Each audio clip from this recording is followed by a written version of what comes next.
What season is it? You are a season expert. Match the seasons and the pictures to the correct description. In some places, the temperatures can be cold and it may snow. Winter has fewest hours of daylight. A lot of trees lose their leaves in the winter. Some animals grow more fur to keep warm while others hibernate. People wear coats. During the season, the air is warmer. There may be a lot of rainy days. Plants start to grow. Trees grow new leaves. Many animals' babies are born in the spring.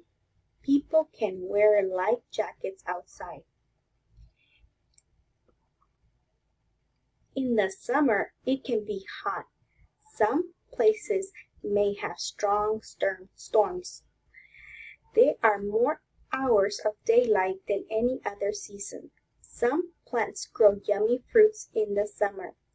People dress in cool clothes, hats, and wear sunglasses to keep safe from the sun.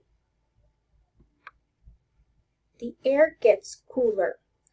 There are fewer hours of daylight than the summer. Some leaves change color and fall off the trees. Some animals move to warmer places. People start to wear jackets to stay warm. Spring, summer, fall, winter.